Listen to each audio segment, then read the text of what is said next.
BPSC TRE को लेकर के लगातार उठ रहे विवाद को देखते हुए बीपीएससी के द्वारा लगातार पब्लिक नोटिस जारी की जा रही है। उसी के संबंध में एक नया नोटिस जारी किया गया है कट ऑफ से संबंधित। हालांकि कट ऑफ नंबर के बारे में आयोग ने पहले ही बता दिया था, उसके बाद भी विवाद थमने का नाम नहीं ले रहा था, क्योंकि बहुत सारे अभ्यर्थी ये दावा कर रहे थे कि हमारा कट ऑफ के बराबर नंबर है, बावजूद इसके हमारा लिस्ट में नाम नहीं है। उस पर आयोग ने ये बताया था कि एक नंबर पर हजारों की संख्या में कैंडिडेट हो सकते हैं। अब मान लीजिए केवल 2 ही सीट बची है उस पर्टिकुलर नंबर पे, जैसे कि उन्होंने 67 नंबर कट ऑफ बताया है ओपन सीट के लिए अनरिजर्व का, ठीक है। तो उस पर 67 कट ऑफ बताया गया है और बहुत सारे अभ्यर्थी 67 नंबर पाकर भी अचयनित हैं।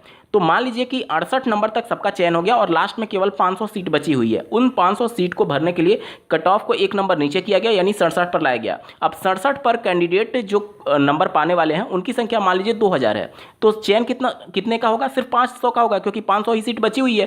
तो 2000 में से 67 नंबर वाले 500 कैंडिडेट को कैसे चुना जाएगा, जबकि सबका नंबर बराबर है? तो आयोग ने अपने नोटिफिकेशन में ये मेंशन किया था कि हम एज के हिसाब से अभ्यर्थियों को वरीयता देंगे, यानी कि जिसका सबसे ज़्यादा एज होगा उसको पहले, उससे बाद वाले एज को उसके बाद, यानी कि अगर आपकी एज सबसे कम है तो आपको इसका नुकसान होगा, और अगर आपकी एज सबसे ज़्यादा है तो आपको इसका फ़ायदा होगा। जैसे देखिए, इन्होंने अभी हाल ही में आज ही के दिन एक नोटिस जारी किया है। जैसे देखिए, यूआर का जो कट ऑफ गया था वो 67 गया था, तो 67 पाने वाले हजारों की संख्या में कैंडिडेट होंगे, लेकिन 67 में उस अभ्यर्थी का अंतिम रूप से चयन हुआ है जिसका डेट ऑफ बर्थ 22/9/1986 है।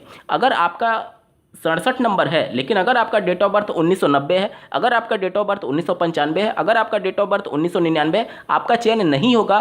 सिर्फ लास्ट जो डेट ऑफ बर्थ है वो 1986 22 सितंबर वाले अभ्यर्थी का हुआ है, ठीक है। इसी प्रकार से फीमेल में देखिए, अगर 57 नंबर कैंडिडेट का है तो उस महिला का जो अंतिम डेट ऑफ बर्थ गया है वो 10/7/1990 गया है। यानी कि अगर आपका डेट ऑफ बर्थ 1995 है फीमेल में और आपने 57 नंबर पाया तो भी आपका चयन नहीं होगा, क्योंकि इस डेट ऑफ बर्थ से पहले का आपका डेट ऑफ बर्थ होगा, तभी आपका चयन होगा। इसके बाद वाले डेट ऑफ बर्थ का अगर आपका सेम नंबर है तो भी आपका चयन नहीं होगा। तो ये सभी चीज़ों को लेकर के आयोग लगातार स्पष्टीकरण दे रहा है, और काफ़ी हद तक अब चीज़ें अभ्यर्थियों के मन में भी जो शंकाएं थी कि सेम नंबर पाकर के मेरा चयन क्यों नहीं हुआ, उसको लेकर के अब चीज़ें स्पष्ट हो रही होंगी। उम्मीद करता हूं आप सभी के डाउट क्लियर हो गए होंगे। इस वीडियो को देखने के लिए आपका बहुत बहुत धन्यवाद। भगवान करे आपका दिन शुभ हो।